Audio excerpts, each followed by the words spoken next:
Well, good evening, Peter Shilton and Kasper Schmeichel. Obviously, these are very uncertain circumstances and very different circumstances to how we'd normally speak to you both. But how are you both getting on?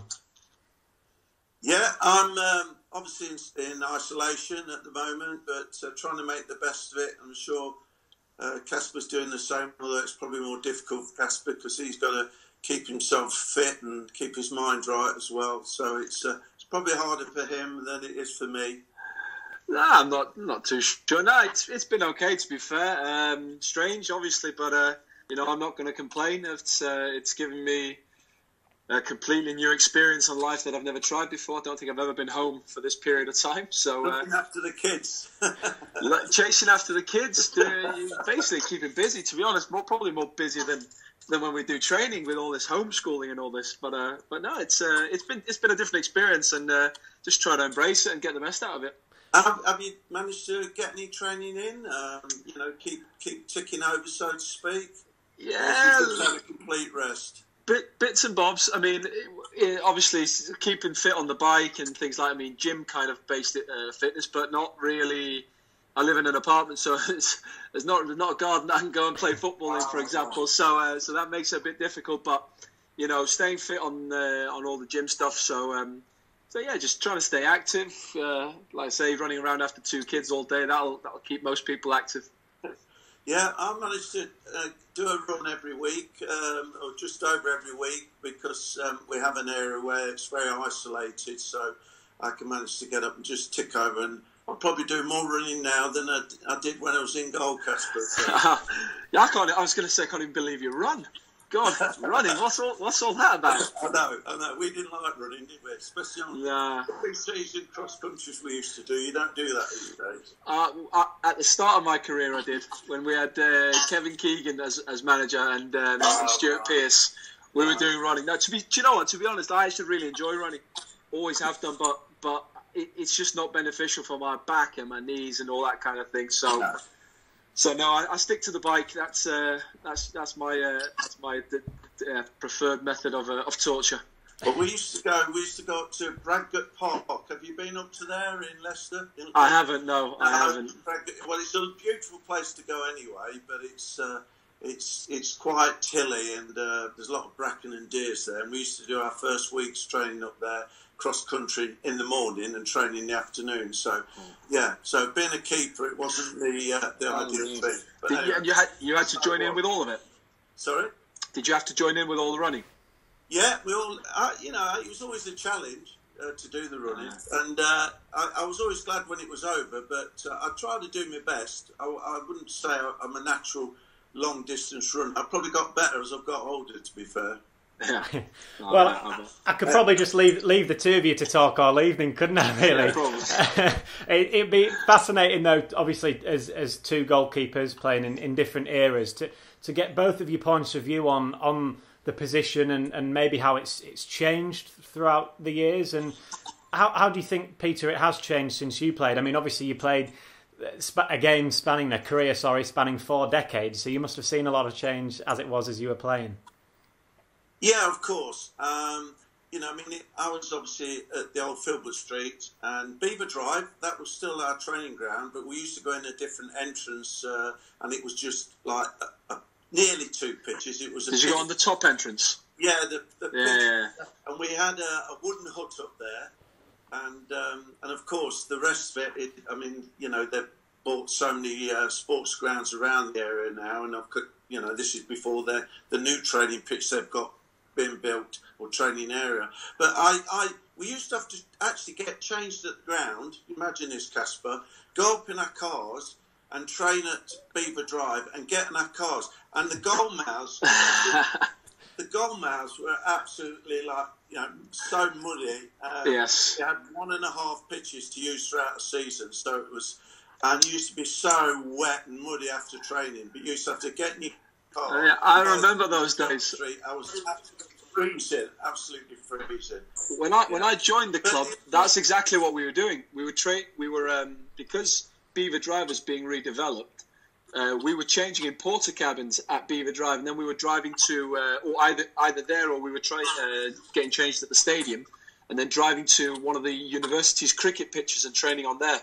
So my first couple of months at Leicester, honestly, the pitch, because obviously it was summer, and it'd been like a really hot summer, and there was no watering facilities, so the pitches were bone dry and all that. So, but also obviously when I played for Bury and like those times early in my career and down the lower leagues, we were training on Goshen Park up in Bury, where you had to bring you had to get the old black bin liners put in the car so you didn't get your car dirty.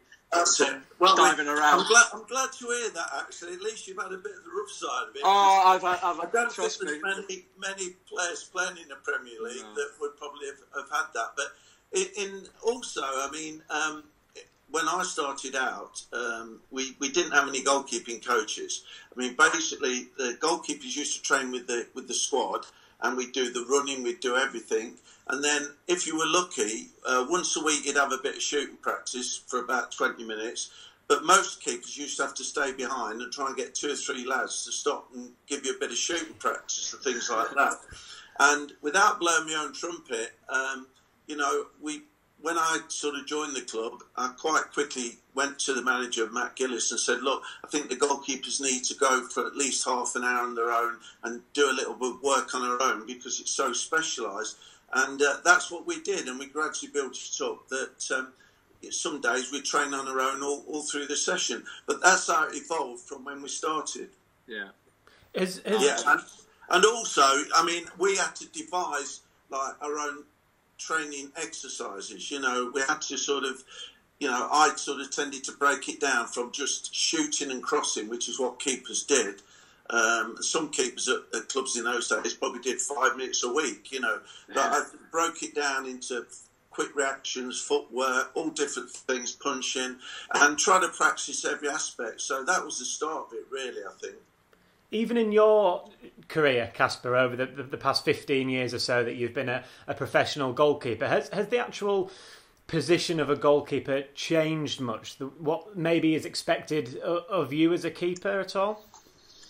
Yeah, I'd say so. I mean, when I started out, obviously, when I made my debut for Darlington and played for Bury and these teams, obviously in League Two, the pitches, they were just mud and they were as bobbly as anything. So playing out from the back was never ever heard of.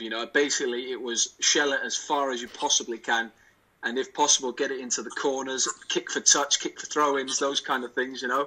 So obviously the game has changed. It depends on what manager you play for. Obviously with Brendan now, it's very much with my feet, and it's a way that I've played always through my international career. So it's been great having to kind of play that style in the Premier League and kind of build it up from the back. But definitely when I was young, I spent basically the whole session. I had Tim Flowers as my coach at Manchester City.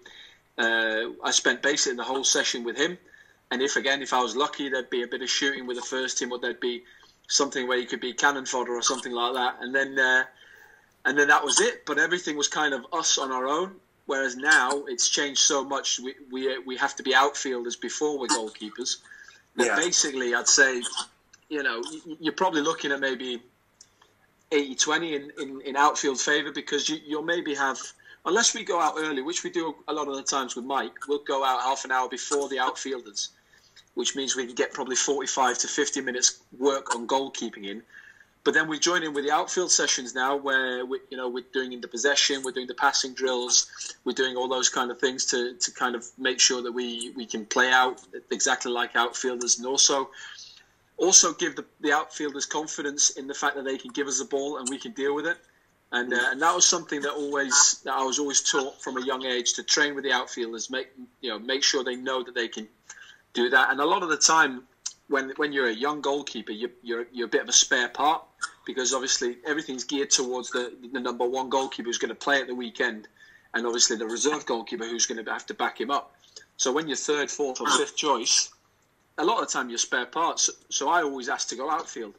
So I was either an end man in a game or spare man or something, wherever I needed to be, just to get that kind of feel of the ball. It's funny, Kasper, you should say that, because although football's changed, I remember in my early days where obviously they brought in rules. Like because goalkeepers, when I first started, used to run around the penalty box, bouncing the ball for about.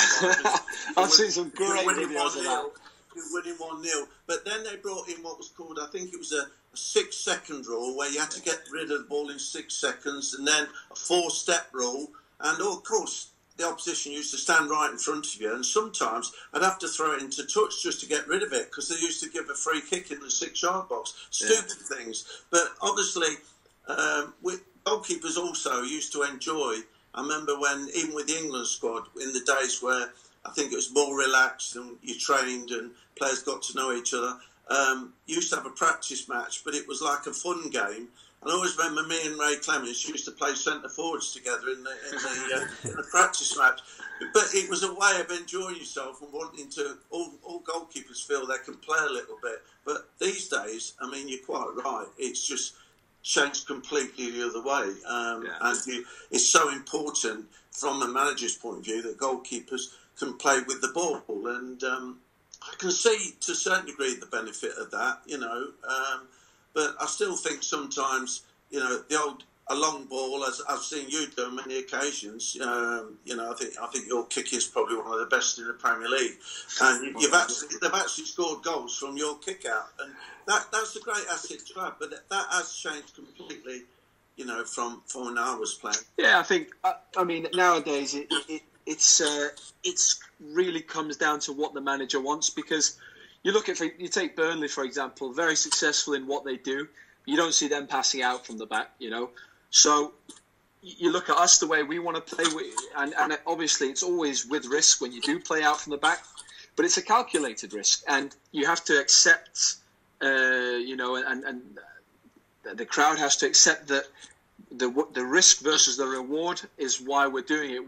We've assessed that the reward is bigger by doing it this way, because otherwise, I mean, you saw under Claude a lot of the times, he asked me a lot of time to kick to Chile, for example, but he didn't exactly want me to kick to Chile. He always used to say he'd rather kick to touch, like kick it out of play, instead of a centre half coming ahead to get straight back at us and putting us under pressure. So it very much depends, I think, on the manager and what he's asking you to do. But exactly. I think you're exactly right. The back pass rule in I think it was in 92 or 93 was really what set this trend of really changing goalkeeping. Because I think, as far as I'm aware, the 6-second rule still applies, but no one really enforces it. So I don't think I've ever seen the referee. No, I think the only one I've ever seen, I think, was against Jussi Jääskeläinen, but he retired many years ago. So. I think that tells you how long the last time was. But they're always obviously coming up with new rule changes. Last season has been obviously the goal kick, where players can receive inside the box. So they're coming up with tweaks, and I think on the whole, it's made the game faster. It's made it very, very much more challenging and difficult for goalkeepers. The fact that you can't pick it up, but it's also, I think, made the game more enjoyable, and it's forced us all to develop. Yeah, I think it's been a lot of possession. There's a lot of possession. I mean, sometimes I've seen games. There's 10 passes around at the back, and really the team hasn't moved 20 yards. I think that's part of the modern game. I'm not too happy about. I mean, I always remember when Bobby Robson, Sir Bobby, the great manager who had 8 years with England. He always said, "Look, look forward first." And square and back is your last option. Always try and play forward if you can. Obviously, if it's not on and you're going to give the ball away, or it's a dodgy ball, then you look square and you look back. But he wanted the ball being played forward as often. And that was his attitude towards football, being positive and getting on the attack as early as we can. Sometimes you can't. Most definitely. I mean, it is one of those situations. You still, as a keeper, you have to play with that balance of risk. And I was always taught exactly what you're saying: minimal risk. If in doubt, hit Rosette. That was what I was always taught. But from when again, it comes down to what managers kind of are looking for from you, because when you play with that risk, the manager, which Brendan, Brendan's very much like Sir Bobby in that sense, where he says, if you can do it in one, do it in one. We don't have to have 10 passes to get there. If we can do it quick, we do it quick. And I think you see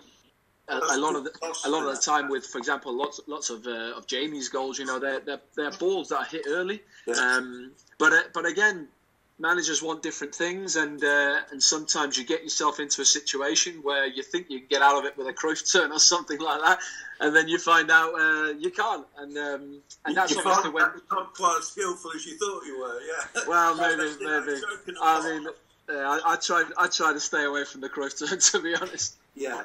I'll tell you one thing though. I think modern day keepers, they have it easy when it comes to physical challenges, you know, especially when I first started in those days. I mean, absolutely, you used to get hell knocked out of you. I mean, I remember I always played, when we played at Newcastle, they had a partnership of Wyn Davies and Pop Rodson, one tall man, one smaller man, because obviously there's a lot more longer balls. They were little and large.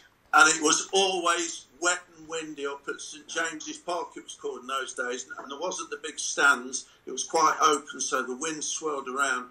And I bet your life, the first thing that happened, they got the ball. They used to drop this long ball into the box from the halfway line, and I knew what was going to happen. Wyn Davies was going to come in and knock 3 bells out of me, and then end up on the floor. And even the referees used to laugh. They give a foul or whatever.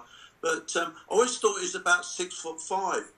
And then I met him a few years later when I finished playing at a golf tournament, and he was only about 5'10". At the time, he looked like a giant. He just had an aura about him, apparently. Yeah. They used to have a lot of big centre forwards who were very physical, which I don't think that that happens. Which, to be fair, from a goalkeeping point of view, I think that's good. Yeah, I mean, you're completely right. In the Premier League, that very rarely happens anymore. What I will say is I was probably 40 seconds into my league debut at Darlington. We were playing against Peterborough.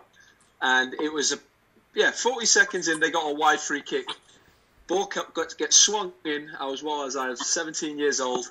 And the next thing I knew, I was in the back of the net because Ben Futcher, 6'6" centre-half, had just got like, here you go, young goalkeeper, let's see what he's got. So I've come out, I punched, I got a good punch on it, and next thing I know, it just got smashed. And to be fair, that happened so much in my early years, it's, 16, 17 years ago, so a lot has changed. And I do remember the smaller stadiums in the lower leagues where you're getting up in the morning, you're looking at the wind conditions because obviously there's no stands to take the wind, and you're looking at the rain because obviously the pitch is going to be horrendous. So I remember those days really well, where you get smashed from pillar to post. You had a good apprenticeship, Kasper. I was lucky. Again, I was lucky, and I had some old, what you'd call nowadays old school goalkeeping coaches in Peter Benetti, God rest his soul, and then after that Tim Flowers, because Tim obviously came in, and Tim was a no nonsense old school type of guy. Tim was with me when I was at Southampton. I heard stories. He was down there. Yeah. He was a good trainer, Tim. He was. He was a great coach as well, to be fair.